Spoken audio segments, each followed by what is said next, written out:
બે શબ્દો એવા છે કે અમે રોજ વારંવાર સાંભળીએ છીએ. એક શબ્દ એવો છે ડિસ્પેપ્સિયા અને એક શબ્દ એવો છે રિફ્લક્સ ડિઝીઝ. આ રિફ્લક્સ અથવા જીઆરડી એટલે શું? નો પ્રશ્ન ખૂબ જ યોગ્ય છે અને સ્થાને છે.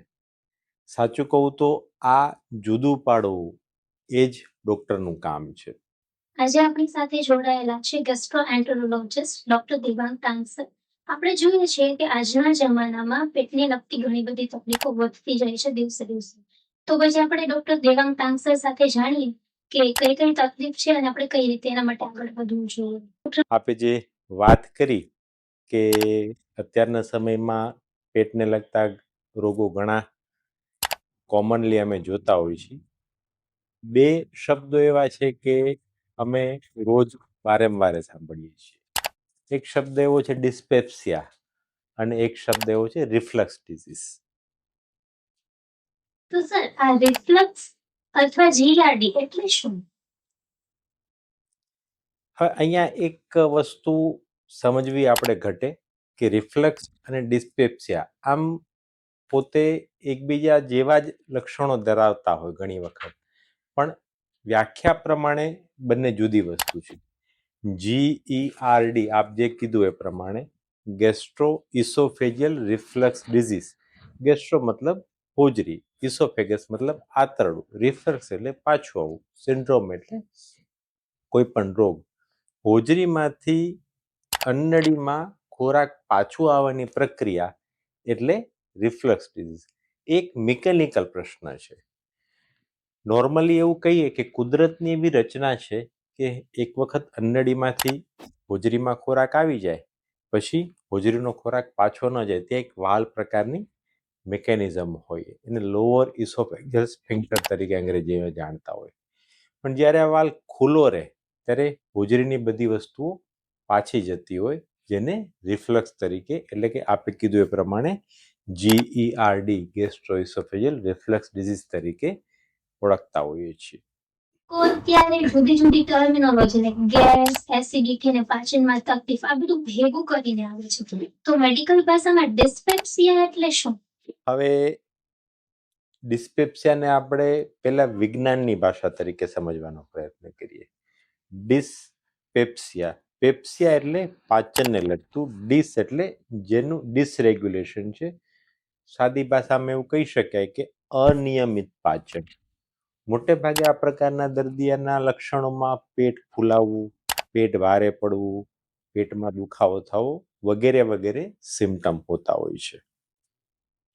જોઈએ છે કે લોકો જુદું જુદું જમવાના બહુ શોખીન થઈ ગયા છે. તો ગાંઠિયા જલેબી એ કેટલું નુકસાનકારક અને એ જ તે કારણ નથી ને એસિડિટી માટેનું? એક તદ્દન જુદી જ વાત છે જે આપે વાત કરી ગાંઠિયા જલેબી કે કોઈ પણ જાતનું તેલીવાળો ખોરાક કે જંક ફૂડ વિશે વાત કરવાની છે. એક અહીંયા વસ્તુ સમજવી ઘટે કે રિફ્લક્સ ડિઝીઝમાં મુખ્યત્વે દર્દીને લક્ષણો હોય છે છાતીમાં બળતરા, છાતીમાં દુખાવો થવો, ઉડકાર આવવો વગેરે વગેરે.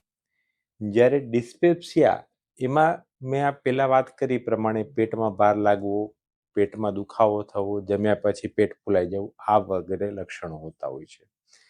હવે જ્યારે પણ દર્દીની અનિયમિત જીવનશૈલી હોય, જેમ કે મોડી રાત સુધી જાગવું, મોડી રાત સુધીના નાસ્તા કરવા, આપણા વિસ્તારમાં કોમન છે આખા દિવસમાં ચા ફાંકી કન્ટિન્યુઅસ 8 થી 10 વખત લેવી, અનિયમિત સંપૂર્ણ અનિયમિત ખોરાકની પેટર્ન, કસરત વગરનું શરીર, ઓવર ઇટિંગ, ઓબેસિટી કહેતા તો મેદસ્વીતા, આ બધા કારણો ક્યાં ને ક્યાંક રિફ્લક્સ ડિઝીઝ માટે ભાગ ભજવતા હોય છે.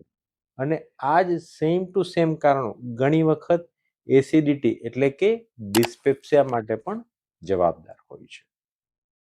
સર તમે જે વાત કરી કે ઇસોફેગસ અને સ્ટમક વચ્ચે જે વાલ્વ આવેલો છે તો એ વાલ્વ ઢીલો કેમ પડે છે? જે વાત કરીએ કે અનિયમિત જીવનશૈલી, અંગ્રેજીમાં કહીએ તો ઇમ્પ્રોપર લાઈફસ્ટાઈલ. ફરીથી હું વાત કરી શકું, કસરત વગરનું જીવન, મોડી રાત સુધીના ઉજાગરા, મોડી રાત સુધીના ચા નાસ્તા, ઓવર ઇટિંગ, ઓબેસિટી, આ બધા કારણો છે. હા, એક વસ્તુ ખાસ અત્યારે બહાર મૂકવા માંગુ છું. વ્યસનો, દુર્ભાગ્યવશ આપણા વિસ્તારમાં અત્યારે વ્યસનોનું પ્રમાણ ખૂબ જ વધી ગયું છે. ચા, ફાકી, તમાકુ, સિગરેટ, આ વગેરે વ્યસનો ક્યાંક ને ક્યાંક વાલ નબળો પાડવામાં, પાચન ક્રિયાને અનિયમિત કરવામાં ઘણો ભાગ ભજવતા હોય છે. એમાં તો ખબર છે હાર્ટ એટેક ના લીધે છે કે એસિડિટી ના લીધે, એ આપણને કઈ રીતે ખબર પડશે સર? નો પ્રશ્ન ખૂબ જ યોગ્ય છે અને સ્થાને છે. સાચું કહું તો આ જુદું પાડવું એ જ ડૉક્ટરનું કામ છે. કોઈ એવો સ્પેસિફિક કોઈ લક્ષણ નથી કે એ લક્ષણથી તમે કહી શકો કે ભાઈ આ કોઈ વ્યક્તિને હૃદયનો જ દુખાવો છે કે અન્નળીનો જ દુખાવો છે. એટલે એવી કોઈ બાબતમાં ન ફસાવા કરતાં મારી પર્સનલ સલાહ એવી છે કે આપના ડૉક્ટરને કન્સલ્ટ કરવા જોઈએ. એ કોઈ પણ જે યોગ્ય ટેસ્ટ હોય, જેમ કે હૃદય માટે ECG કરવાનો હોય, પેટ માટે જે કંઈ પણ ટેસ્ટ કરવાનો, એ કરીને કન્ફર્મ કરી શકશે. ઘર બેઠા આ વસ્તુને નિદાન કરવું ઘણું જોખમ ભર્યું છે. ઘણી વખત લોકો છે જાતે જ એસિડિટીની ગોળીઓ લઈ લેતા હોય છે, તો એ કઈ રીતે યોગ્ય કહેવાય કે એસિડિટીની ગોળીઓ જાતે ગળ્યા કરે છે? આ પ્રશ્ન એવો છે કે તમારા ઘરમાં આગ લાગી છે, પણ તમે ડબલાથી એ આગને બુઝાવવાનો પ્રયત્ન કરી રહ્યા છો. આગ તો ક્યારેય ઓલવાશે નહીં, પણ હા, ભવિષ્યમાં ઘર પૂરેપૂરું સળગી જાય એવી શક્યતા છે. કોઈ પણ ગોળી લેતા પહેલા ડૉક્ટરનો પરામર્શ કરવો, એનું કન્સલ્ટેશન કરવું ખૂબ જ જરૂરી છે. ખાલી એસિડિટીની ગોળી માટે આ વાત નથી લાગુ પડતી. નાના મોટા પ્રશ્નોમાં જાતે સેલ્ફ મેડિકેશન કરવા કરતાં ડૉક્ટરના કન્સલ્ટેશન પછી કોઈ દવા લઈએ એ આપણા શરીર માટે ઘણી હિતાવહ છે. દેવાની કે તપાસ કરવાની જરૂર છે સર? રિફ્લક્સ ડિઝીઝ અને ડિસ્પેપ્સિયાના કન્ટેક્સ્ટમાં આપણે વિચારીએ તો જ્યારે દર્દીની ઉંમર 45-50થી વધારે હોય અને આ પ્રકારના લક્ષણો ચાલુ થાય જે કંટ્રોલ ના થઈ શકતા હોય, એક વસ્તુ. બીજી વસ્તુ, જ્યારે દર્દીને ખોરાક ગળવામાં તકલીફ થતી હોય, ઉલટીમાં લોહી આવતું હોય કે સંડાસ કાળો ઉતરતો હોય, સાથે સાથે લોહીના ટકા ઘટતા જતા હોય, પેટનો અસહ્ય દુખાવો થાય, ઘણી વખત એવું થતું હોય કે દર્દીને ગાંઠ જેવું પેટના ભાગમાં ફીલ થતું હોય, વજન ઘટતું જતું હોય, આ લક્ષણોને રેડ ફ્લેગ સાઇન તરીકે ગણીને તાત્કાલિક ડૉક્ટરને કન્સલ્ટ કરી અને એ પ્રમાણે રિપોર્ટ્સ કરાવવા. એન્ડોસ્કોપી આપણે જોઈએ કે તપાસ, પેટના રોગોની તપાસ માટે આપણે અલગ અલગ ટેસ્ટ, પણ એમાં એક એન્ડોસ્કોપી એવું કંઈક નામ છે. તો સર, એન્ડોસ્કોપીની તપાસ કઈ રીતે કરવાની હોય છે? એન્ડોસ્કોપી એક અંગ્રેજી શબ્દ છે.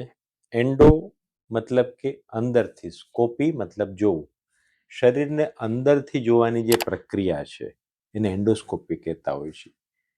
આપણે જે રોગ વિશે વાત કરીએ છીએ એમાં સ્પેસિફિકલી આવે અપર જીઆઈ એન્ડોસ્કોપી, એટલે કે ઇસોફેગો ગેસ્ટ્રો ડિએડિનોસ્કોપી. ખૂબ જ સામાન્ય તપાસ છે. જનરલી ઓપીડી બેઝ પર જ કરતા હોય. દર્દીને દાખલ થવાની કે જરૂર ના હોય. મોટે ભાગે 10-15 મિનિટમાં રિપોર્ટ પણ મળી જતો હોય. સૌથી પહેલાં ગળું ખોટું થાય એના માટે સ્પ્રે આપીએ, પછી દૂરબીન સહેલાઈથી નીચે ઉતરી અન્નળી, હોજરી અને આંતરડાના આગળના ભાગની તપાસ કરી શકતો હોય. જ્યારે દર્દી ખૂબ જ ડરેલું હોય ત્યારે હળવા સેડેશન સાથે એન્ડોસ્કોપી આરામથી થઈ શકતી હોય છે. તો સર, આજના જમાનામાં છે લોકોમાં એવી ધારણા હોય છે કે એન્ડોસ્કોપી કરાવીએ તો દુખાવો થાય કે ગભરામણ થાય, ગૂંગળામણ થાય, તો એ શું સાચું છે? બિલકુલ નહીં. મેં હમણાં જ વાત કરી એ પ્રમાણે ઓપીડી બેઝ જ પ્રોસિજર છે. દાખલ થવાની જરૂર નથી હોતી. ખૂબ જ સેફ પ્રોસિજર છે, એટલે ડરવાનો એસ જ કોઈ પેલો નથી. એન્ડોસ્કોપીમાં શું દેખાય તમને અંદરથી? કુદરતની રચના અંદરથી જોઈ શકીએ. અન્નળી, હોજરી, આંતરડાનો આગળનો ભાગ. અને એના રોગો જેમ કે નળીની કોઈ તકલીફ હોય, અંદરની નસો ફૂલાયેલી હોય, ગાંઠ હોય, ચાંદુ હોય, સેમ વસ્તુ હોજરીમાં કોઈ મસા હોય, ચાંદુ હોય, ગાંઠ હોય, નસો ફૂલાયેલી હોય, આંતરડામાં પણ આ સેમ વસ્તુ જે કે પણ એબનોર્માલિટી છે એન્ડોસ્કોપીથી આરામથી જોઈ શકાય. અને સાથે સાથે જ્યારે પણ ડાઉટ લાગે ત્યારે એ ડાઉટને ક્લિયર કરવા માટે બાયોપ્સી લેવી, જેને સાદી ભાષામાં આપણે કટકી લેવી કહીએ, એ પણ કરી શકીએ. કોઈ પણ જગ્યાએ લોહી નીકળતું હોય તો લોહી બંધ કરવાની પણ પ્રક્રિયા એન્ડોસ્કોપી દ્વારા થઈ શકે, જેને અમે થેરાપ્યુટિક એન્ડોસ્કોપી કહેતા હોય. એન્ડોસ્કોપીમાં શું હાઇટિસ હર્નિયા પકડે ખરું? શું કામ ના પકડાય? એસિડિટી થાય ત્યારે ઘણી વખત લોકો સોડા પી લેતા હોય છે, તો એ કઈ રીતે યોગ્ય કહેવાય સર? સોડા એક ડાયલ્યુશનનું કામ કરતું હોય છે. જનરલી સોડા એક કારણ છે કે એની અંદરનું એરેટેડ જે લિક્વિડ છે સોડા એટલે કે જે પેટને ફૂલાવતું હોય, તો આ પેટનું ફૂલાવું ઘણી વખત રિફ્લક્સ ડિઝીઝનો વધારો પણ કરી શકે.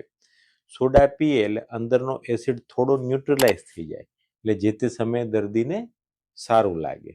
ગેસ છૂટે એટલે પેટ હળવું થઈ જાય, એ પણ એક સિમ્ટોમેટિક રિલીફ આપી શકે. આપણને રોજિંદા જીવનમાં થતી નાની નાની તકલીફોને એમાં સાથે આગળ કઈ રીતે વધવું, એના વિશે ખૂબ જ સરસ વાત કરી, જેથી કોમન મેનના જે કોમન ક્વેશ્ચન્સ હોય એ બી સોલ્વ થાય છે. અને પેટને લગતી બીમારી હોય તો આપણે કઈ રીતે કન્સલ્ટ કરવું ગેસ્ટ્રો ફિઝિશિયનને, એ રીતે બી આપણને સારી રીતે સમજે. Thank you.